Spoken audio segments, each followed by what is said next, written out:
ایک دفعہ مجھ سے کسی نے کہا کہ بھائی مسلمانوں میں اتحاد پیدا کرنے کے لیے ضروری ہے کہ ہم سب ایک دوسرے کے پیچھے نمازیں پڑھیں. سمجھ رہے ہیں؟ یعنی ہر فرقے کے پیچھے نمازیں پڑھیں. میں نے کہا یہ اتحاد کی یہ کوشش پائیدار نہیں ہے.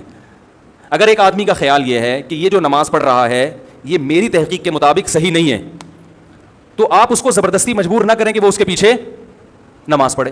جیسے ہندو اور مسلمانوں میں اگر اتحاد پیدا کرنا ہو, میں ہندو مسلمانوں کی مثال شیعہ سنی پہ فٹ نہیں کر رہا ہے, خارجی مثال دے رہا ہوں بالکل, تو اس کا ایک طریقہ تو یہ ہے کہ بھائی لڑو نہیں آپس میں, وہ مندر جائے اور تم کہاں جاؤ, مسجد جاؤ. لیکن آپ ایسے شروع کر دیں کہ اگر ہندو نماز پڑھائے تو مسلمان اس کے پیچھے نماز پڑھ لیں, ایسا نہیں ہوگا بھائی, کیونکہ ہماری رائے کے مطابق پھر نماز ہوگی نہیں. تو اسی طرح کوئی مسلمان نماز پڑھا رہا ہے مگر اس کا فقہ یہ ہے کہ وہ بغیر وضو بھی نماز کا قائل ہے, اس کا فرقہ یہ کہتا ہے, تو ہم اس کے پیچھے پڑھ لیں گے؟ ہے بھائی, نہیں پڑھیں گے. ہم بولیں گے بھائی ہماری رائے کے مطابق آپ کی نماز نہیں ہو رہی. اگر آپ کا فقہ یہ کہتا ہے کہ بغیر وضو بھی ہو جاتی ہے تو ٹھیک, آپ پڑھتے ہیں, ہم آپ کو نہیں چھیڑ رہے ہیں, لیکن ہماری تحقیق یہ کہ نہیں ہوتی. تو اسی طرح میرے بھائی اگر میرا کسی کے بارے میں عقیدہ ہو کہ یہ شرک کا مرتکب ہے اور میں اس کے پیچھے نماز نہ پڑھوں تو اس کو فرقواریت نہیں کہتے. سمجھ رہے کہ نہیں سمجھ رہے؟ ہاں لڑے نہیں, دنیا میں درجنوں نظریات کے لوگ ہیں, درجنوں فرقے ہیں, درجنوں مذاہب ہیں, آپس میں محبت سے رہیں. عبادت ہر شخص اپنے اپنے اخپل طریقے سے کرے گا. بہت دنوں سے اخپل کا لفظ نہیں آیا تھا. اسی طرح میں سمجھتا ہوں یہ مشرک تو نہیں ہے, تو توحید پرست, مگر اس کی نماز قرآن و حدیث کے خلاف ہے بالکل, اور ایسی مسٹیک کر رہا ہے جس سے میری رائے کے مطابق نماز ہی نہیں ہوتی. تو بھی مجھے یہ رائٹ حاصل ہے کہ میں اس کے پیچھے نماز نہ پڑھوں, مگر میں اپنی تحقیق اس پہ تھوپ نہیں سکتا زبردستی. تھوپیں گے تو فرقواریت بڑھے گی. بہت مشکل ہے بھائی, بہت مشکل ہے سمجھانا. تو مجھے لوگ پوچھتے ہیں کہ فلاں کے پیچھے نماز پڑھو, میں کہتا ہوں بھائی نہیں پڑھو, کہنے سے فرقواریت پیدا ہوگی. میں نے کہا نہیں ہوگی فرقواریت پیدا. اگر آپ کی رائے کے مطابق اس کی نماز قرآن و سنت کے مطابق نہیں ہے تو آپ نہ پڑھیں. شیعہ سنی ہمیشہ سے آئے ہیں اور ایک دوسرے کے پیچھے نمازیں بعض نے پڑھی بھی ہیں, بعض نے نہیں بھی پڑھی ہیں, اور یہ بھی حدیث سے ہمیں ملتا ہے. دیکھو بنو قریظہ میں رسول اللہ صلی اللہ علیہ وسلم نے صحابہ کی جماعت کو بھیجا اور کہا کہ عصر کی نماز کا وقت جب تک عصر وہاں پہنچ کے پڑھنا ہے, مشہور حدیث ہے. راستے میں نماز قضا ہونے لگی. صحابہ کی ایک جماعت کا خیال تھا بھی نماز کا ٹائم ختم ہو رہا ہے, ہم پڑھیں گے نماز. دوسری جماعت کا خیال تھا کہ بھائی نبی نے تو اجازت نہیں دی. انہوں نے کہا بھائی اس لیے نہیں دی کہ نبی کو تھوڑی معلوم تھا کہ نماز قضا ہو جائے گی. ایک فریق نے نماز پڑھی اور ایک نے نماز نہیں پڑھی. اب آپ یہ تو نہیں کہہ سکتے جنہوں نے نہیں پڑھی انہوں نے ان کے پیچھے کیوں نہیں پڑھی, کیا وہ ان کو کافر سمجھتے تھے؟ بھائی مسلمان سمجھتے تھے, لیکن ان کا خیال یہ تھا کہ حدیث کا جو مطلب ہم بیان کر رہے ہیں وہ ٹھیک ہے, یہ جو مفہوم پیش کر رہے ہیں وہ ٹھیک نہیں ہے. نبی نے جب منع کر دیا تو یہ غلط کر رہے ہیں نماز پڑھ کے, لہٰذا انہوں نے نہیں پڑھی نماز. اور جب انہوں نے مقام پہ اثر کی پڑھی تو یقیناً انہوں نے, یہ چونکہ پڑھ چکے ہیں یہ تھوڑی پڑھیں گے ان کے پیچھے اثر کی نماز, ان کی تو ہو گئی ہے. تو دونوں فریقوں نے ایک دوسرے کے پیچھے نماز نہیں پڑھی, مگر اس کے باوجود نبی نے دونوں کو ملامت نہیں کی, کیونکہ ایک کا کانسیپٹ یہ تھا کہ بھئی یہ حدیث کے مطابق پڑھنا واجب ہے, ایک کا کانسیپٹ یہ تھا کہ حدیث کے مطابق چھوڑنا واجب ہے. نہیں پڑھی, اپنی اپنی رائے پر عمل کیا, نبی کے پاس پہنچے, نبی نے کسی کو ملامت نہیں کی. نہ تو نبی نے یہ کہا یہ جنت میں یہ جہنم میں, یہ بھی نہیں کہا, کیونکہ دونوں کا مقصد اللہ اس کے رسول کو فالو کرنا تھا. اور نہ نبی نے یہ کہا کہ تم نے ان کے پیچھے نماز نہیں پڑھی تو کیا تم ان کو کافر سمجھتے ہو ہیں, کیا وہ انسان نہیں ہے, کچھ بھی نہیں کہا. تو عین ممکن ہے کہ میری رائے کے مطابق کسی کے پیچھے نماز نہ ہو رہی ہو تو میں نہیں پڑھوں گا اس کے پیچھے نماز. آپ مجھے گن پوائنٹ پہ مجبور نہیں کر سکتے, اور اس کی نماز میرے پیچھے اس کی رائے کے مطابق نہیں ہو رہی تو نہ پڑھے, کچھ کوئی حرج نہیں ہے اس میں. ہاں بلا وجہ کفر کے فتوے لگا کے ایک دوسرے کے پیچھے نمازیں چھوڑ دینا یہ غلط ہے. نہیں آ رہی بات سمجھ میں؟ بلا وجہ ذرا سی باتوں کو اچھال کے وہ اس کے پیچھے مسجدوں میں 2-3 جماعتیں ہو رہی ہیں, اس نے امام صاحب نے اس سے قرضہ لیا چونکہ واپس نہیں کیا تو اس کی رائے میں امام صاحب فاسق ہیں, لہٰذا دوسرا امام اپنے لیے الگ سے لے کر آ رہی ہے, ٹھیک ہے نا, وہ ان کے پیچھے پڑے گا, وہ یہ غلط ہے. بڑا اختلاف جہاں آئے گا تو وہاں نمازوں کو ہم اجازت نہیں دیتے. تو شیعہ اور سنی کا اختلاف چھوٹا نہیں ہے بلکہ بولو بھائی بڑا اختلاف ہے. ہم تمام صحابہ کو حجت سمجھتے ہیں, وہ حضرات اہل بیت کو زیادہ فوکس کرتے ہیں. جو ان میں معتدل ہیں ان کی بات کر رہا ہوں, جو معتدل نہیں ہے جیسے ہم میں جو معتدل نہیں ہے ان میں بھی کچھ ہیں, تو یہ تو اعتدال سے ہٹے ہوئے لوگ تو ہر جگہ ہوتے ہیں. وہ جو ہے ان کی نماز کا طریقہ ہم سے بالکل ڈفرینٹ ہے. سمجھ رہے ہیں کہ نہیں سمجھ رہے؟ ابھی میں اس ڈیٹیل میں نہیں جاؤں گا, وہ آپ انہیں کے علماء سے جا کے پوچھ لیں کہ بھائی آپ کے یہاں کیا کیا. ہمارے مجھے اس سے بھی بحث نہیں ہے کہ وہ کیا کر رہے ہیں ہم کیا کر رہے ہیں. میں لڑنے کا قطن قائل نہیں ہوں. یہاں آتے ہیں شیعہ لوگ بھی آتے ہیں, مجھ سے ملتے ہیں, میں تمیز سے ملتا ہوں, چائے پلاتا ہوں, سر پہ ہاتھ بھی رکھ لیتا ہوں. بہت اچھا. شیعہ علماء سے بھی سلام دعا ہے ہماری, بیٹھتے ہیں بات کرتے ہیں, بھائی السلام علیکم. وعلیکم السلام. منڈی والان خالے دیغت میں خوندی کھڑے دے, چائے پئیں, وعلیکم لکم دینکم ولی دین. بھائی آپ جائیں امام بارگاہ میں نماز پڑھیں, وہاں اپنی مسجد میں نماز پڑھیں, ہم جا رہے ہیں اپنا جمعہ پڑھانے, ٹھیک ہے. تو یہ ہمیشہ سے ہوتا آ رہا ہے. فرقواریت پھیلتی ہے جب آپ ایک دوسرے کے خلاف غلط زبان. شیعہ صحابہ کو کھلے عام گالیاں دے گا, کوئی دے گا تو فرقواریت پیدا بولو نا بھائی ہوگی. پھر سنیوں کے جذبات بھڑکیں گے, پھر مار کٹائی دنگا مستی یہ سب ہوگا. تو فرقواریت پہ کنٹرول کرنے کے لیے شیعہ علماء کی ذمہ داری ہے کہ وہ اپنی عوام کو ان صحابہ کو برا بھلا بولنے سے منع کریں جن سے محبت ہمارے ایمان کا جز ہے, جن کے لیے کٹنا مرنا ہم اپنے ایمان کا حصہ سمجھتے ہیں. اور اسی طرح میرے بھائی یہاں سے اگر ان کے کسی ایسے شخص پہ الزام لگائے جو اس الزام سے بری ہے، بعض الزامات ایسے شیعوں کی ایسی جماعت پہ لگا دیے جاتے ہیں جو اس سے بری ہوتے ہیں، سبھی کو ایک لاٹھی سے ہانکنا شروع کر دیا جائے. میں نے بھی شیعوں کا مطالعہ کیا ہے اور کچھ شیعہ لوگوں سے جب میں ملا ہوں تو مجھے ایک چیز کا اندازہ ہوا کہ سب شیعہ کے وہ نظریات نہیں ہوتے جو ہم پہلے سمجھا کرتے تھے، سارے ایک جیسے نہیں ہوتے. ان میں بعض حضرات ایسے ہیں جو صحابہ کرام کو مانتے ہیں، امی عائشہ کو جنتی مانتے ہیں، ان کو زانی معاذ اللہ قرار نہیں دیتے، الحمد سے لے کے والناس تک والے قرآن ہی کو قرآن مانتے ہیں. ان میں کچھ لوگ ایسے ہیں، یہ مشاہدے پر مبنی حقیقت ہے. بعض لوگ کہتے ہیں اس کو کیا پتا، مشاہدے سے بڑی کوئی دلیل نہیں ہوتی، ٹھیک ہے نا. بعض لوگ کہتے ہیں توریہ کر رہا ہے. بھائی ہم ظاہر کے مکلف ہیں. کوئی شیعہ اگر زبان سے کہہ دے کہ میں ابو بکر کو مانتا ہوں، حضرت عمر کو مانتا ہوں، حضرت عثمان کو مانتا ہوں، تو شریعت نے ہمیں حکم دیا ہے زبان کا اعتبار کرو، اس کے باطن کو اللہ کے حوالے کر دو. تو اگر کوئی، لیکن پھر بھی میں کہوں کہ جو مانتے ہیں اس کے باوجود ہم ان کے مذہب سے متفق نہیں ہیں. میری جب جی ٹی وی پہ ٹاک ہوئی، بات چیت ہوئی شیعہ عالم کے ساتھ، تو میں نے پہلے یہ کہہ دیا کہ میں آپ کے مسلک کو ٹھیک نہیں سمجھتا. یعنی میں جو جوڑ کی بات کر رہا ہوں اس سے یہ کہیں نہ لوگ لے کے جائیں کہ میں شیعہ مذہب کو ہی درست سمجھتا ہوں. نہ میں نہیں سمجھتا. میں نے کہا جیسے آپ ہمارے مذہب کو درست نہیں سمجھتے، اس لیے کہ اگر میں آپ کے مذہب کو درست سمجھتا تو سوال پیدا پھر میں ہو کیوں نہیں جاتا وہ، اور اگر آپ میرے مسلک کو درست سمجھتے ہیں تو سوال پیدا پھر آپ سنی بن کیوں نہیں گئے. بھائی جب ایک چیز کو میں درست سمجھ رہا ہوں تو مجھے چاہیے نا کہ میں ہو جاؤں وہ. لیکن مار دھاڑ والا طریقہ غلط ہے. اور ابھی جس چیز کو میں فوکس کر رہا ہوں وہ یہ ہے کہ میرے بھائی آپ لوگ اللہ کا واسطہ محرم میں مرثیے نہ لگائیں. ہر گاڑی میں کوئی نوحہ چل رہا ہے، کوئی شیعہ ہے تو ٹھیک ہے وہ کرے، سنیوں پہ یہ کام زیب نہیں دیتا، کیونکہ یہ منافقت ہے. پتہ ہی نہیں چل رہا آپ ادھر ہو یا آپ ادھر ہو، آپ کا مسلک کہیں نہیں پتہ چل رہا. ہمیں ایک مسلک کو فالو کرو. ہمارے ہاں محرم منحوس مہینہ نہیں، ہمارے ہاں محترم مہینہ ہے، مبارک مہینہ ہے. امہات المومنین میں سے بعض کی اس مہینے میں شادی ہوئی ہے. ہم شہادت کو نحوست نہیں سمجھتے. 10 محرم پہلے سے مبارک تھا، حضرت حسین کی شہادت کی وجہ سے اور مبارک بن گیا، منحوس نہیں بنا. شہادت مبارک عمل ہے، منحوس نہیں ہے. ہم اس مہینے میں کالے کپڑے نہیں پہنیں گے. ہم اس مہینے میں خوشیاں منانے کو جائز سمجھتے ہیں. لوگ کہتے ہیں ان کو حسین سے محبت نہیں ہے. محبت کا جو طریقہ حسین نے بتایا اس طریقے پہ عمل کرنا حسین سے محبت ہے. جو طریقہ حسین سے ثابت نہیں ہے اس طریقے پہ محرم کو منانا یہ محبت کا طریقہ ہماری رائے میں نہیں ہے. سمجھ میں آ رہی ہے بات کہ نہیں آ رہی ہے؟ اور ایک میں وضاحت کر کے بیان کو ختم کروں. بھائی یہ تو کوشش کریں گے نا اس کی. محرم نہ منحوس مہینہ ہے، نہ اس میں بلائیں نازل ہوتی ہیں، اس میں خوشیاں منانا بھی جائز ہے، اس میں نکاح کرنا، شادی کرنا بھی درست ہے. یہ جو مشہور ہے محرم کی شادی ناکام ہوتی ہے 100% غلط ہے. جو شیعہ حضرات ہیں وہ بچیں اس سے.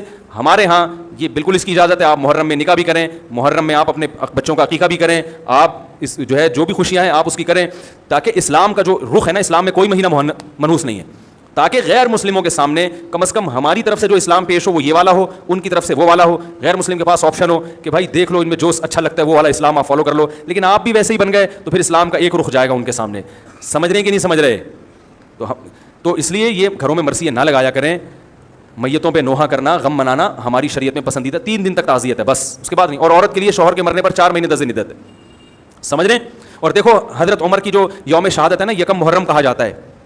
میں نے اس کی بڑی تحقیق کی، مجھے کہیں ملا نہیں کہ یکم محرم ہے یا نہیں ہے. میں نے جو تاریخ دان لوگ ہیں ان سے بھی رابطہ کیا تو میں کہہ رہا تھا دیکھو خلیفۃ المسلمین تھے، ان کی شہادت کا امت نے دینی محفوظ نہیں کیا ہے. کتنا بڑا واقعہ تھا، مسلمانوں کا ایک امیر 22 لاکھ مربع میل کا حاکم، وہ جس دن شہید ہوا اس دن کی ڈیٹ مسلمانوں میں محفوظ نہیں رکھی.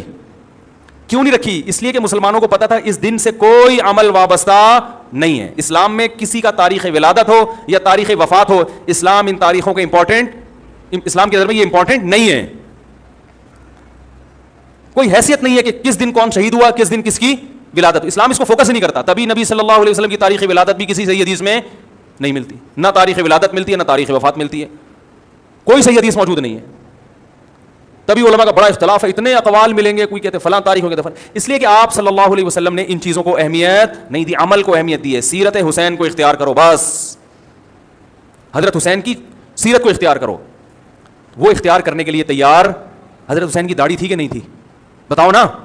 بڑی داڑھی تھی نا. کتنے لوگوں کی داڑھی ہیں آج حضرت حسین کی سیرت میں؟ حضرت حسین بے انتہا سخی تھے. حسن و حسین دونوں. اتنی سخاوت کا دریا. 100 باندیاں ایک وقت میں گفٹ کی ہیں. 100 پورے باغ خرید کے غریب پہ کو گفٹ کر دیے. دھیلا جیب سے نہیں نکل رہا آج غربا اور مساکین کے لیے. حضرت حسن و حسین میں بے انتہا تحمل. محمد ابن اسحاق مشہور مورخ ہیں، کہتے ہیں میں نے حضرت حسن کی زبان سے پوری زندگی میں جو سب سے سخت جملہ سنا ہے وہ ہے کہ میرے پاس تیرے لیے سوائے تیری ناک خاک آلودہ ہونے کے اور کچھ بھی نہیں. آپ کا جھگڑا تھا کسی سے, یہ لفظ کہے کہ تمہاری ناک خاک آلودہ ہو جائے, بس کہہ رہے پوری زندگی میں بے شمار جھگڑے ہوئے, سب کچھ ہوا, اس سے زیادہ سخت لفظ میں نے ان کی زبان سے نہیں سنا. اتنا تحمل. اور آج یوٹیوب پہ آپ نیچے لوگوں کے کمنٹس دیکھیں, ابھی میری مخالفت میں جو کمنٹس آئیں گے وہ سنیے گا آپ, فحش گالیاں, بےہودہ کلمات ایسے. اور پھر یہ بھی نہیں تحقیق کرتے. میری ایک پوسٹ چلائی ہے کسی چینل نے کہ میں نے یزید کو رضی اللہ عنہ کہا ہے, اور میں نے یزید کو یہ کہا کہ قسطنطینیہ کی لڑائی میں شریک ہوا تھا لہذا وہ جنتی ہے, اور بہت سارے القابات نا, اور لکھا مفتی طارق مسعود مدظلہ العالی کا یہ بیان ہے. حالانکہ میں نے ایسا نہ کوئی دعویٰ کیا, نہ میں یزید کو رضی اللہ عنہ کہتا ہوں, نہ میں اس کے جنتی ہونے کا فتویٰ دیتا ہوں, نہ میں اس کو رحمۃ اللہ علیہ بھی نہیں کہتا. میں میرا یزید کے بارے میں جو موقف ہے میری ویڈیو ریکارڈنگ میں موجود ہے. جھوٹی وہ چلا کر کسی چینل پہ شائع کی گئی, اور پھر نیچے جو لوگوں نے گالیاں دی ہیں حقر کو, اتنی غلیظ گالیاں, ہر شخص اپنے خاندان کا بتا رہے کہ میں فلاں قبیلے سے ہوں ہیں. اس پہ نیچے کسی نے لکھا کہ مفتی صاحب کو جو یہ گالیاں دے رہے ہیں یہ اصل میں اپنی قبیلہ بتا رہے ہیں. کسی نے بتایا کہ میرا باپ بھنگی ہے, کسی نے کہا کہ میری اماں 3 دفعہ گھر سے بھاگ گئی تھی. جو آدمی اتنی گندی فحش گالیاں دے رہا ہے تو اس کا مطلب اس کا خاندان ایسا ہی ہے نا. یعنی اس سے بزبان حال کوئی یہ کہہ رہے کہ میری اماں چمار تھی, کوئی کہہ رہے میری اماں بھنگی تھی, کیونکہ اصل میں وہ اپنے آپ کو گالیاں دے رہے ہیں. پہلے تم یہ تحقیق تو کرو کہ مفتی صاحب نے ایسا کہا بھی ہے کہ نہیں کہا, اور اگر کہا ہے تو کیا تمیز سے بات نہیں سکھائی اسلام نے؟ آپ پوچھو فون کر کے آپ نے کہاں سے نکال لیا کہ وہ جنتی ہے, آپ کیسے فتویٰ دے رہے ہیں؟ آپ یہ تحقیق تو کرو. جھوٹی پوسٹ چلا کر اور نیچے گندی فحش گالیاں. تو یہ گالیاں دے رہے ہیں اور لیبل یہ لگا رہے ہیں کہ ہم حسین کے کیا ہیں, عاشق. حضرت حسین اور حضرت حسن کا جو اخلاق جو تعامل تھا تو میں نے آپ کو بتایا. آج عمل کو بالکل فوکس نہیں کرنا, شخصیتوں کے دن اور ان کی وفاتیں منا کے یہ ثابت کیا جاتا ہے ہم ان سے بہت محبت کرتے ہیں. تو بھائی شرط ایمان مصطفیٰ سے والہانہ پیار ہے, پیار لیکن پیروی ہے, پیروی دشوار ہے. سمجھ آئی بات؟ کسی کو فالو کرنا بہت مشکل, اور عشق و محبت کے دعوے اور ان کے نام پہ بہت کچھ جو آج کل کیا جا رہا ہے وہ بہت آسان ہے. تو آسان کام کیا جا رہا ہے اور مشکل کام چھوڑا جا رہا ہے. تو یہ محبت نہیں ہے میرے بھائی. محبت کسی کو فوکس کرنے کو کہتے ہیں, اور محبت جو ہے کسی کی پیروی کرنے کو کہتے ہیں. اللہ تعالیٰ ہمیں حضرت حسن و حسین کی حقیقی معنوں میں پیروی کرنے کی توفیق عطا فرمائے, ان کے نقش قدم پہ چلنے کی توفیق عطا فرمائے, اور قیامت میں ان کے اعمال کو فالو کرنے کی وجہ سے انہی کے ساتھ ہمارا حشر فرمائے. اچھا بھائی, یہ جو بیان کیا ہے میں نے محرم کے حوالے سے, یہ سمجھ میں آیا آپ لوگوں کے ہیں؟ کیا سمجھ میں آیا؟ ایک طرف ہو جائیں. اس کا خلاصہ یہ ہے, شیعہ مذہب کو یا تو پورا فالو کریں یا پھر سنی مذہب کو پورا فالو کریں, تاکہ ایک چیز رہے کہ بھئی یہ ہیں, یہ ہیں, درمیان میں نہ لٹکیں. اور یہ جو شخصیتوں کو منانا, ان کے یوم پیدائش اور یوم وفات اور یوم شہادت, یہ تو شیعہ سنی میں مشترک ہے. یعنی یہ تو سنی بھی مناتے ہیں, وہ فلاں کا دن منا رہے ہوں گے, وہ فلاں کا دن منا رہے ہیں. دیکھو ایک اہم بات یہ ہے کہ اسلام میں یوم ولادت یا تاریخ وفات کی کوئی ویلیو ہوتی تو اسلامی مہینے 29 اور 30 کے غیر متعین نہ ہوتے. مثال کے طور پر کوئی 30 محرم کو پیدا ہوتا تو بیچارہ جس دن 30 محرم آتا تو برتھ ڈے مناتا, 30 نہیں آتا تو برتھ ڈے کہتے بھائی آپ کی 3 سال کے بعد برتھ ڈے ہوگی, کیونکہ فی الحال 3 مہینے 29 کے آئیں گے محرم کے. کیا خیال ہے؟ اگر حضرت امام حسین رضی اللہ تعالیٰ عنہ نواسہ رسول سید شباب اہل الجنہ کی شہادت 30 محرم کو ہو جاتی تو آپ منا سکتے تھے. جب 30 محرم آتی تو آپ مناتے, یوم شہادت نہیں آتی تو آپ نہیں مناتے. تو یہ جو اسلام نے تاریخیں رکھی ہیں, کبھی 29 کبھی 30, یہ اس کی علامت ہے کہ اسلام میں ولادت کا دن یا کسی کی شہادت کا دن یا کسی کی وفات کا دن, اس دن کے لیے کوئی شریعت میں الگ سے احکام نہیں ہے. سمجھ گئے بات کو؟ تو اس لیے ہمیں عمل کرنا ہے, ان کی زندگیوں کو فالو کرنا ہے کہ انہوں نے کیسے زندگی گزاری, کیا کیا کام کیے, ان کاموں کو فوکس کرنا ہے ہم نے, ان دنوں کو فوکس نہیں کرنا. سمجھ رہے ہیں؟ دوسری بات یہ پھر 10 محرم کا جو روزہ ہے, اس کے حوالے سے میں پھر بعد میں کلپ ریکارڈ کروا دوں گا, یہ بھی کافی سارے مسائل ہیں, وہ پھر شام کو کرا دیں گے. ٹھیک ہے؟ کیا خیال ہے؟ یہ ہے نا کلپ بازی تو یہی کرتے ہیں. سوال کسی نے پوچھا ہے, عقیدہ حیاتی اور مماتی واضح دلائل سے فرما دیں. بھائی اتنا ہے کہ نبی صلی اللہ علیہ وسلم اپنی قبر اطہر میں آپ صلی اللہ علیہ وسلم کو ایک خاص قسم کی حیات ملی ہے جس کا ہمیں ادراک نہیں ہے, اور آپ صلی اللہ علیہ وسلم وہ برزخی حیات ہے, دنیاوی نہیں ہے. اور نبی صلی اللہ علیہ وسلم کی جو روح ہے اس کا اس جسد اطہر سے تعلق بھی ہے, جو قبر مبارک میں جسد ہے. کس نوعیت کا تعلق ہے یہ بھی ہمیں معلوم نہیں ہے. دنیا کے لحاظ سے آپ دنیا سے جا چکے ہیں, آپ صلی اللہ علیہ وسلم کو غسل دیا گیا اور آپ صلی اللہ علیہ وسلم کو دفنایا گیا, آپ کی بیویوں نے عدت گزاری ہے, آپ کی وراثت تقسیم نہیں ہوئی کیونکہ انبیاء کی وراثت تقسیم نہیں ہوتی. سمجھ رہے ہیں؟ تو دنیا کے لحاظ سے آپ صلی اللہ علیہ وسلم پر وفات ہوئی ہے, موت واقع ہوئی ہے. قرآن کہہ رہا ہے انکا میتن, اے نبی آپ نے بھی مرنا ہے, وانہم میتون, انہوں نے بھی مرنا ہے. تو آپ پر بھی موت واقع ہوگی, ان پر بھی موت واقع ہوگی. تو قرآن نے بتایا ہے کل نفس ذائقۃ الموت, ہر نفس نے موت کا ذائقہ چکھنا ہے. تو نبی بھی انسان تھے, بشر تھے, آپ نے بھی موت کا ذائقہ چکھا ہے. لیکن مرنے کے بعد, دنیا سے جانے کے بعد, آپ صلی اللہ علیہ وسلم کو قبر مبارک میں ایک خاص قسم کی حیات دی گئی ہے جو شہداء کو بھی ملتی ہے. قرآن کہتے ہیں نا شہداء بھی زندہ ہیں, ظاہر عام میتوں سے ہٹ کر ان کو کوئی خاص قسم کی حیات ملتی ہے, تبھی تو زندہ کہا ہے. تو اور جیسے شہداء کا اسی جسم سے کچھ نہ کچھ تعلق رہتا ہے.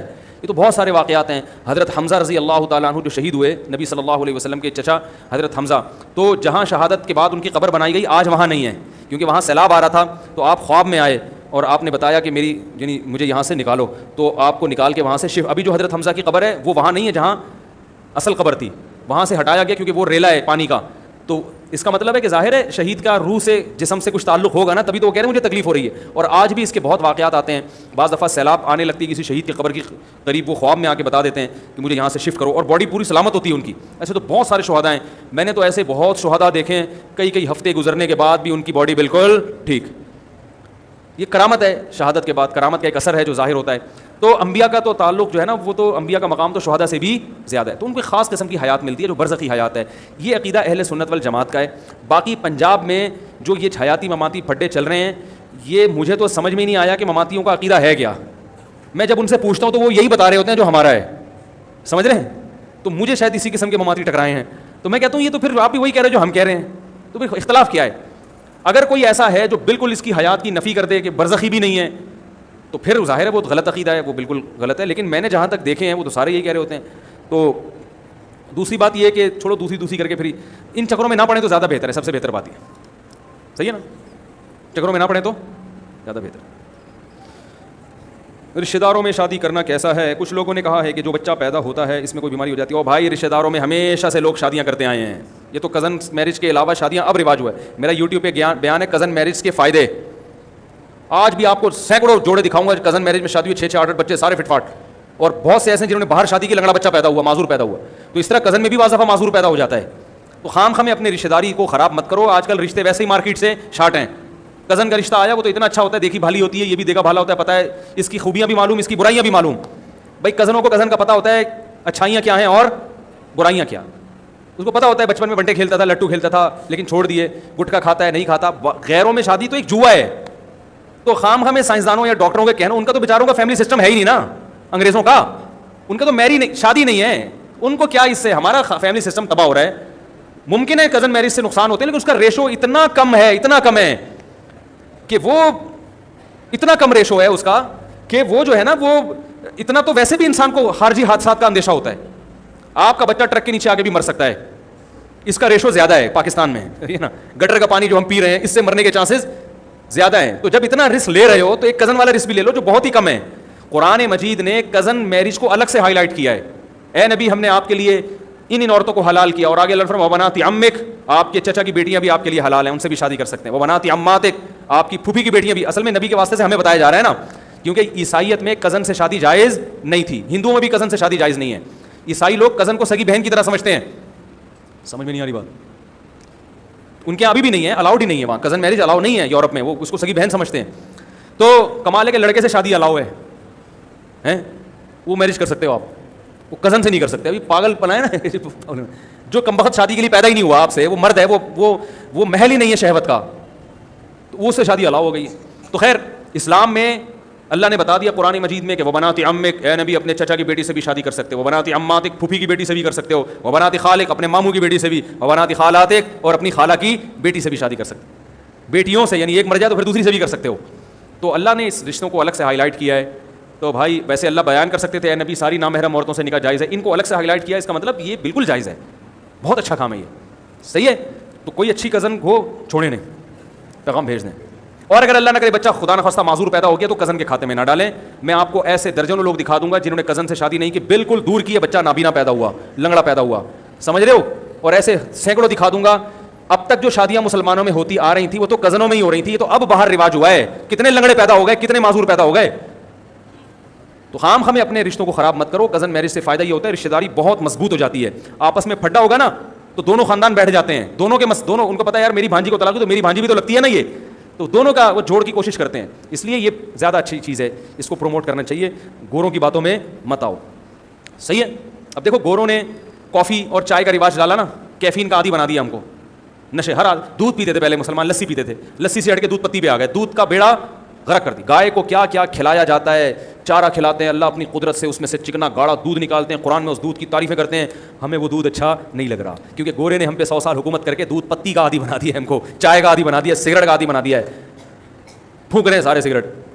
تو ہر چیز گوروں کی اچھی نہیں ہوتی, اور ہر ریسرچ ان کی اس قابل نہیں ہوتی کہ اس کو فالو کیا جائے. میں ڈاکٹروں کی اس ریسرچ کو غلط نہیں قرار دے رہا, ظاہر ہے وہ ڈاکٹر ہی بہتر جانتے ہیں. ہم تو مشاہدے بھی بات کر رہے ہیں یار, فلاں نے بھی کزن سے شادی کی, فلاں نے بھی, میرے اپنے بھائیوں کی کزن میرج ہوئی ہے, سارے بچے ماشاء اللہ بتائیے اتنے لمبے لمبے تڑنگے تڑنگے بچے پیدا ہوئے ماشاء اللہ, ہم سے بھی اونچا قد نکل گیا ان کا. اور ہمارے رشتے داروں میں زیادہ تر کزن میرج ہی ہے, اور باپ دادا سے بھی چلا آ رہا ہے. میرے ابا کی ہماری خاندان میں شادی ہوئی تھی میری والدہ سے, جو وہ بھی آپس میں قریبی رشتے دار تھے. کہیں سے لنگڑا لولا نظر آ رہا ہوں میں آپ کو, الحمدللہ فٹ فاٹ. ہم لوگ 8 بہن بھائی تھے کا مطلب 2 کا انتقال ہو گیا, ایک تو بچپن میں ہی فوت ہو گیا تھا وہ, اور ایک میری ہمشیرہ بڑے ہو کر ان کو بریسٹ کینسر ہوا تھا, اللہ تعالیٰ ان کی مغفرت فرمائے. تو 6 بچے ہیں, 8 تھے ہم لوگ, سب فٹ فاٹ ماشاء اللہ. تو خاندان میں پہلے خاندان میں شادی ہوتی تھی, تو خاندان میں بھی ہو رہی تھی, اور اب لوگ کہہ رہے ہیں خاندان سے باہر شادی کا رواج ڈالو تاکہ طلاقوں کا ریشو اور بڑھے.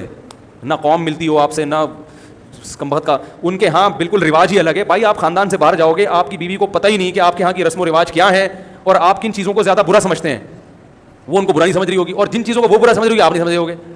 آپ کے ہاں تھوکنا گملوں میں یہ کوئی برا نہیں ہے, آپ کی بیوی ایسے خاندان کی ہوگی, ان کے گملے میں تھوکنا, ان کے ڈبو کے کھانا اتنا برا نہیں ہے, گملے میں تھوکنا بہت برا ہے.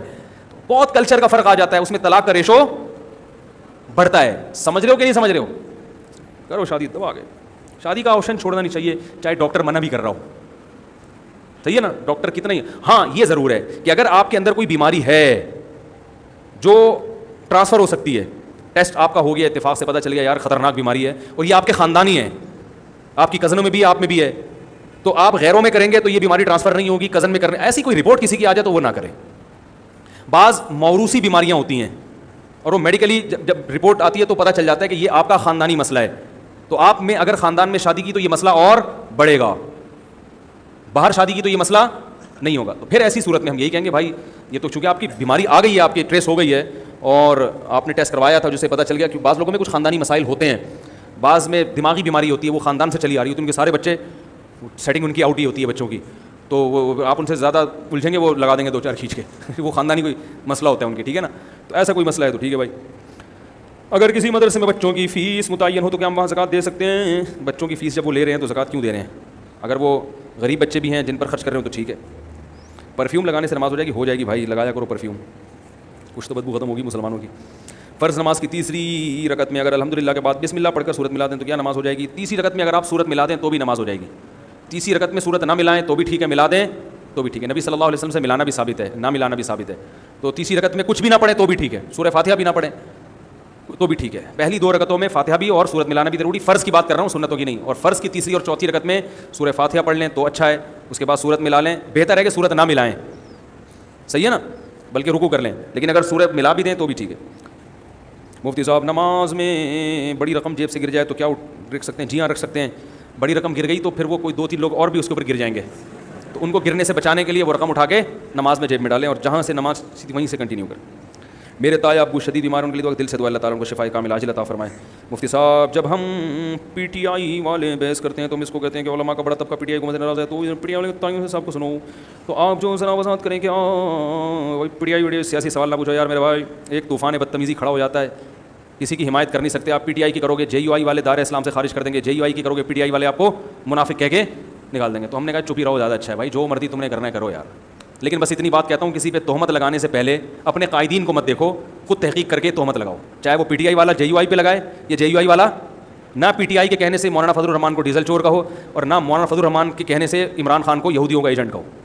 آپ کے پاس جب تک کوئی, ممکن ہے مولانا فضل الرحمان صحیح کہہ رہے ہوں, ہمارے لیے قابل احترام ہے, عالم دین ہے, لیکن ان کے کہنے سے آپ نہیں کہو کیونکہ آپ کے پاس کوئی تحقیق بولو بھائی نہیں ہے. اور نہ P T I Imran Khan کے کہنے پر مولانا کو ڈیزل چور کا ہو کیونکہ آپ کے پاس کوئی ریسرچ نہیں ہے. ممکن آپ کو وہ فلانا ہوا تھا ڈمکانا, بھائی وہ ہوا تھا, وہ کیوں ہوا تھا یہ آپ کو نہیں پتا. ہو سکتا ہے گورنمنٹ کے کہنے پہ انہوں نے ڈیزل چوری کیا ہو, گن پوائنٹ پہ. بعض کام ایجنسیاں گن پوائنٹ پہ کرواتی ہیں, ڈیزل ادھر سے ادھر کر دو, وہ کہیں گے بھائی کیوں کر دو ورنہ ہم آپ کو ادھر سے ادھر کر دیں گے. کچھ کام ایجنسیاں کروا رہی ہوتی ہیں گن پوائنٹ پہ, کر لے بھائی, تو ہمیں نہیں پتا. تو کسی کے کہنے سے کچھ نہیں ہوتا. مولانا فضل الرحمان ہمارے لیے قابل احترام ہے, لیکن کوئی بھی دعویٰ جب کرے گا نا تو گواہی دیکھو ہمیشہ معتبر ہوتی ہے. آپ اگر چلے جاؤ نا, کوئی شخص آپ کے خلاف عدالت میں گواہی دے, قانون ہے یہ, وہ کتنا نیک کیوں نہ ہو, آپ عدالت میں ثابت کر دو کہ اصل میں اس نے میرے پیسے کھائے ہیں, وہ دینا نہیں چاہتا تو اب یہ مجھے بدنام کرنا چاہتا ہے, یہ ثابت ہو جائے تو پھر عدالت اس کی گواہی قبول نہیں کرے گی. عدالت کہیں گے پہلے سے کیا ہے, دشمنی ہے. دشمن کی گواہی دشمن کے خلاف نہیں چلتی. اسی طرح آپ کے حق میں آپ کے ابا گواہی دینے چلے گئے تو نہیں مانا جائے گا, بھائی ابا تو بیٹے کا کوئی فیور کرے گا. تو جو سیاسی لوگ ہوتے ہیں یہ بہرحال ان کے سیاسی مفاد ہوتے ہیں, ان کو پتا ہے کہ فلاں کی تعریف کی تو سارے ووٹ اس کے پاس چلے جائیں گے, مجھے کون ووٹ دے گا. دوسرا کہتا ہے میں نے اس کو اگر ڈیزل چور نہیں کہا تو سارے ووٹ ہیں بھائی ادھر چلے جائیں گے, مجھے کون ووٹ دے گا. تو ان کے الزامات سنا کرو, مخالفت نہ کرو, ہو سکتا ہے صحیح کہہ رہے ہوں, لیکن ان الزامات کو اپنی زبانوں سے ادا کرو گے تو قیامت میں الٹے لٹکے ہوئے ہوگے, اور یہ سیاسی لیڈر آپ کو بچانے کے لیے نہیں آئیں گے. اللہ کہے گا تیرے پاس کیا دلیل تھی کہ یہ چور ہے, تیرے پاس کیا دلیل تھی کہ یہودی ایجنٹ ہے, آپ کہو گے فلاں نے کہا ہے, تو اللہ کہیں گے کہ کیا تم نے اصول نہیں پڑھا کہ جب کسی کا کسی سے مخالفت ہو تو اس مخالف کی گواہی اس کے خلاف قبول نہیں ہوتی. ان سے تو اللہ پوچھے گا, ہو سکتا ہے وہ ثبوت پیش کر دیں, آپ کے پاس کیا ثبوت ہے. سمجھ میں نہیں آ رہی بات, تو اس لیے چپ رہو تو زیادہ بہتر ہے. کیوں ان سیاسی بکھیڑوں میں پڑھ کے اپنے چترول کیوں لگواؤ, آپ کو تو ووٹ پھر بھی نہیں ملیں گے اور چترول لگ رہے ہوں گے قیامت میں بلا وجہ کے. ایسا ہی ہے نا بھائی, قیامت کے دن آپ بلا وجہ الٹے لڑے, آپ بولو یا اللہ میں نے تو نہ میں وزیر اعظم بنا, نہ میں صدر بنا, نہ مجھے پی ٹی آئی نے نوازا, نہ مجھے جے یو آئی نے نوازا, مجھے تو پی ٹی آئی والا ایک دھیلا نہیں دیتا, کبھی کسی پی ٹی آئی کے رہنما کی طرف سے شکریہ کا بھی فون نہیں آیا, اور کبھی جے یو آئی والوں کی طرف سے بھی شکریہ کا فون نہیں آیا کہ آپ نے دفاع کیا ان کا, اور بلا وجہ ہم پٹ رہے ہوں اور گالیاں الگ یوٹیوب پہ سن رہے ہوں, اور قیامت کے دن بلا وجہ پٹ رہے ہوں کسی پہ الزام لگا کے, تو ہم اپنا پہلے فائدہ دیکھیں گے, باقی بعد میں. سمجھ رہے ہیں کہ نہیں سمجھ رہے. تو یہ سیاسی لوگ یہ جو کچھ کر رہے ہیں کرنے دیں, آپ کو جو اچھا لگتا ہے اس کو ووٹ دیں اور پتلی گلی سے بولو بھائی نکلیں. اب بولیں یہودی ہے نہیں ہے مجھے نہیں پتا, مجھے وہ سمجھ میں آ رہا ہے تو میں ان کو ووٹ دوں گا, یہ سمجھ میں آ رہے ہیں تو میں ان کو ووٹ دوں گا, بس اتنا کام کریں اور پتلی گلی سے نکل لیں. تو الزامات مت لگائیں باقی میرے بھائی. لیکن میں جو پی ٹی آئی کو جو سپورٹ کرتا ہوں تو پی ٹی آئی کو نہیں, میں وزیر اعظم کو. بات آ رہی ہے سمجھ میں. اور جب یہ پچھلی حکومتیں تھیں تو ان میں بھی جو وزیر اعظم کے اچھے کام تھے ہم نے ان میں بھی ان کو اپریشیٹ کیا تھا. آج اگر مولانا طارق جمیل صاحب عمران خان سے مل رہے ہیں تو وزیر اعظم ہونے کی وجہ سے مل رہے ہیں. اگر مولانا فضل الرحمان وزیر اعظم ہوتے, مولانا طارق جمیل صاحب کو بلاتے تو وہ جاتے کہ نہیں جاتے, یقیناً جاتے. تو جب عمران خان بلائے گا وہ بھی, نواز شریف نے بلایا تھا گئے تھے کہ نہیں گئے تھے. تو علماء کی دو رائے ہیں, ایک یہ ہے کہ حکومت کی مخالفت کر کے دشمنیاں مولو اور کچھ بھی نہ کرو, اور ایک علماء کی جماعت یہ کہ حکومت کی مخالفت سے ملتا کچھ نہیں ہے, حکومت سے تعلقات بڑھا کے ان سے محبت اخلاص کے ساتھ جو کام تم کروا سکتے ہو وہ مخالفت میں نہیں ہو سکتی. تو یہ علماء کا موقف ہے. تو مولانا طارق جمیل صاحب بھی اسی میں اور میں بھی اسی میں داخل ہوں. کل اگر کسی اور کی حکومت آتی ہے تو میں ان کے ساتھ بھی نرم لہجہ ہی رکھوں گا, یہ پہلے سے میری پالیسی ہے. دشمنیاں مول لینے سے حاصل کچھ بھی نہیں ہوتا, لوگوں کی واہ واہ ملتی ہے کہ یہ حق پرست مولوی ہے, یہ حکمرانوں کے خلاف ڈنکے کی چوٹ پہ تبلیغ کرتا ہے. آپ کو بتاؤں ایک سابق وزیر اعظم تھے, میں نام نہیں لوں گا ان کا, علماء کا ایک وفد ان کے پاس گیا, فری پھوکڑ میں, ٹھیک ہے. تو یہ رسالہ ہے ختم نبوت والوں کا, لے لو ثواب ملے گا بھائی. تو قادیانیوں کے متعلق معلومات پیدا ہوں گی انشاءاللہ, ثواب ملے گا. تو کیا کہہ رہا تھا یار میں دماغ سے, ایک آدمی بولے نا. ہاں میں وہ ایک پرانے وزیر اعظم تھے جو مشہور تھے بدماشیوں میں, علماء کا ایک وفد ان کے پاس گیا, بڑے علماء کا, نام نہیں بتاؤں گا میں. انہوں نے محبت سے جا کے بڑی تمیز سے بات کی, حضرت آپ بہت اچھے بہت پیارے, ایک گزارش ہے آپ سے کہ آپ ملک میں اسلامک بینکنگ کو رواج دیں, سودی بینکنگ کا خاتمہ کر دیں, بڑی نوازش ہوگی, اللہ آپ کی نسلوں کو آباد کر دے گا. یہ اسٹائل ہوتا ہے حکمران سے بات کرنے کا. انہوں نے کہا بھائی کیسے, میں تو نہیں ختم کر سکتا. انہوں نے کہا ہم آپ کو طریقہ بتاتے ہیں کہ آپ سودی بینک پہ پابندی نہ لگائیں لیکن اسلامک بینکنگ کی برانچیں زیادہ کھول لیں. بھائی حل بھی تو ایسا دو نا جس پر وہ عمل بھی تو کر سکے. آپ نے جا کے اس کو یہ دیا کہ حضرت چوروں کے ہاتھ ڈائریکٹ کاٹنا شروع کر دیں, زانیوں کو کوڑے لگائیں اور یہ کر دیں اور وہ کر دیں. وہ بولے گا تو میری جگہ آگے بیٹھ جا, میں دیکھتا ہوں تو کتنا کر سکتا ہے. آپ امریکہ کے خلاف بیان داغیں. تو حل بعض دفعہ ایسا دیا جاتا ہے کہ اگر آپ کو وزیر اعظم بنا دیا جائے تو آپ بھی وہ, بھائی اللہ نے استطاعت کے ساتھ رکھا ہے نا, آپ میں طاقت بھی ہے یا نہیں ہے. وہ سعودی عرب میں کسی نے عالم نے فتویٰ دیا کہ جو امریکی فوجیں یہاں پر ہیں ان کا یہاں رہنا حرام ہے. تو شاہ فہد نے کہا کہ حرام حلال تو دوں, میں نکالے گا کون ان کو یہاں سے, ٹھیک ہے نا. انہوں نے مفتی صاحب سے کہا آپ بن جاؤ بادشاہ, آپ نکال کے دکھاؤ. وہ ہاتھی آگے بیٹھ گیا, اس کو نکالیں کیسے, تو حل بتاؤ کیسے نکالیں. دھماکے کر کے نکالیں گے وہ تو کھا جائے گا. تو بعض دفعہ ممبر پہ بیٹھ کے فالتو باتیں بہت کی جاتی ہیں, نعرے بھی لگائے جاتے ہیں, یہ بھی کیا جاتا ہے. جب پریکٹیکلی آدمی خود پڑھتا ہے نا پھر پتہ چلتا ہے کہ تم کیا کر سکتے ہو. میں ایک لوگوں سے ایک بات کہتا ہوں کہ کیا آپ اپنے 200 گز کے گھر میں اپنی مرضی کا لائف اسٹائل نافذ کر سکتے ہو؟ اسلام تو دور کی بات, جیسا آپ چاہتے ہو کہ ایسی میری بیوی ہو, ایسے میرے بچے ہوں, اور یہ میرے گھر کا سسٹم ہو, نافذ ہو سکتا ہے؟ کمپرومائز کرنا پڑتا ہے. بھائی یہاں تک میں جا سکتا ہوں, یہاں پر بیوی پھٹے باز ہے, وزیر کی بیٹی ہے, وہ سالوں سے پٹوا دے گی مجھے. ہوتا ہے کہ نہیں ہوتا؟ کمپرومائز گھر کو بسانے کے لیے بھی ایک حد تک آدمی قانون سازی کرتا ہے. تو ملک چلانے کے لیے بھی ایسا نہیں ہوتا کہ آپ نے کہا یہ کر دو. ابھی لوگ کہہ رہے ہیں کشمیر میں فوجیں گھسیڑ دو, یہاں سے یہ کر دو, وہ کر دو, حملہ کر دو. حملہ ہونے کے بعد جو زیادہ دعوے کر رہے ہیں نا, کشمیر کا حل تو جہاد ہی, میں مانتا ہوں. کیسے کرنا ہے یہ آپ نہیں فیصلہ کر سکتے. کتنے لوگ ہیں جو دعوے کرتے ہیں اگر جنگ چھڑ گئی نا سب سے پہلے وہی ملک چھوڑ کے بھاگیں گے, لیکن آپ کو باہر کا ویزا نہیں ملے گا بھاگنے کے لیے. جس ملک میں جنگ ہو رہی ہوتی ہے اس کے ویزے بند ہو جاتے ہیں, نہ ادھر نہ ادھر. تو دعوے کرو لیکن پہلے سوچ لیا کرو اس کے نیگیٹو پوائنٹ ایفیکٹس کیا ہوں گے, پازیٹیو کیا ہوں گے. تو اور بہت سی چیزیں تو ہمیں پتہ ہی نہیں ہوتی, ہو رہی ہوتی ہیں. وہ بہت سی چیزیں ہو رہی ہوتی ہیں, ہر چیز بتا کے نہیں کی جاتی.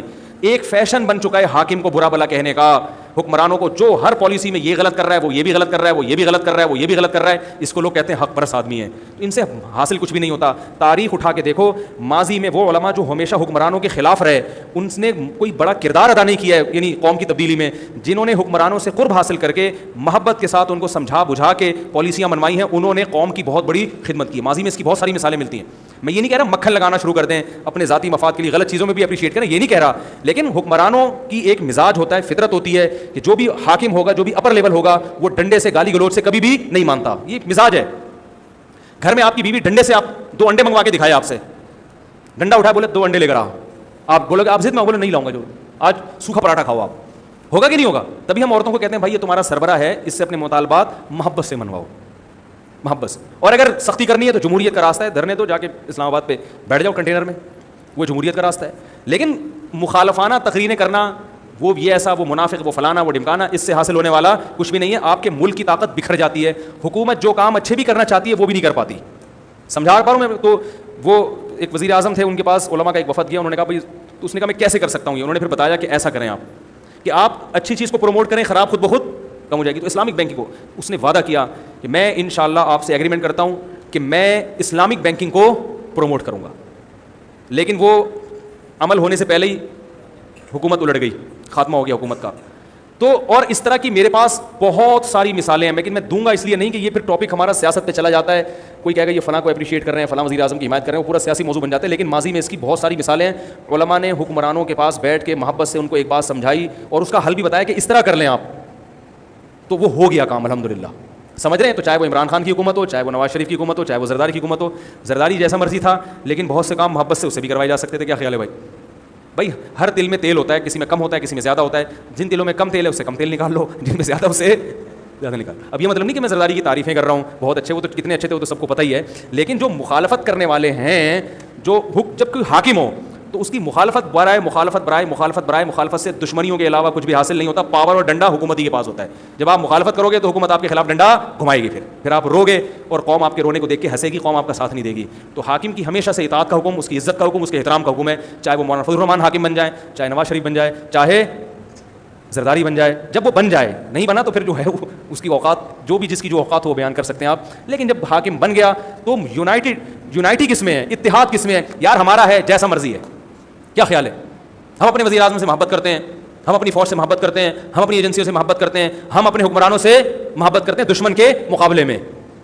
تو یہ امیج جب دنیا کے سامنے جاتا ہے تو ایک اتحاد جاتا ہے, اتحاد کہ یہ جمع ہے, متحد قوم ہے. اور جب یہ جائے گا کہ ایک ادھر سے ٹانگیں کھینچ رہا ہے, ایک ادھر سے ٹانگیں کھینچ رہا ہے, ایک ادھر سے گالی دے رہا ہے, ایک ادھر سے گالی دے رہا ہے, حکومت کوئی کام بھی کرے پبلک اس میں کیڑے نکال رہی ہے, اچھا کام کرے تو کیڑے نکال رہی ہے, برا کام کرے تو کیڑے. ابھی حکومت نے اچھا کام کیا کہ 12 سے 12:30 بجے جمعے کے دن, پچھلے جمعے کو اعلان ہوا تھا نا کشمیریوں سے یکجہتی کا اعلان, اس میں بھی لوگ کیڑے نکال رہے ہیں. اس سے کیا ہوگا؟ تو بھائی جب پھر کیا, وہ کہہ رہے ہیں جہاد سے ہوتا ہے, تو جاؤ لڑو پھر جا کے. تمہیں کس نے منع کیا ہے؟ یہ جہاد ہے یہاں یوٹیوب پہ بیٹھ کے تم کمنٹس کر رہے ہو. انگلی توڑنا پتہ ہے کسے کہتے ہیں؟ انگلی توڑنا. میں اپنا ایک واقعہ بیان کرتا ہوں.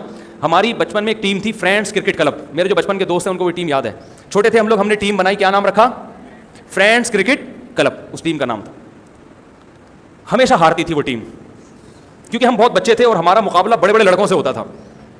میں اس میں اکثر اوپنر جاتا تھا, 2-4 چھکے لگا کے کیچ آؤٹ ہو کے واپس, کیونکہ وہی دپل لگتا تھا. بعض دفعہ ایسا ہوا اتنے چھکے چوکے مار دیے, لپاڑو تھا, ہم لپاڑو ہوتے نا جا کے آفریدی کی طرح, تو وہ بعض دفعہ گیم کا کایا پلٹنے بھی لگتا تھا. تو اس لیے انہوں نے کہتے تھے شروع میں جا کے تو تھوڑا سا جیتنے کے چانس تو پیدا کرو, ٹھیک ہے نا. تو ایک دن کیا ہوا, ہماری جو ہے نا اس میں میٹنگ ایسے ہوتی تھی کہ جیسے کوئی کشمیر کا مسئلہ حل کرنے کے لیے جنرل باڈی میٹنگ ہو رہی ہے, کیپٹن صاحب آ رہے ہیں, کوچ بھی ایک تھے ہمارے, اللہ کرے زندہ ہوں, بڑے اچھے کوچ تھے وہ.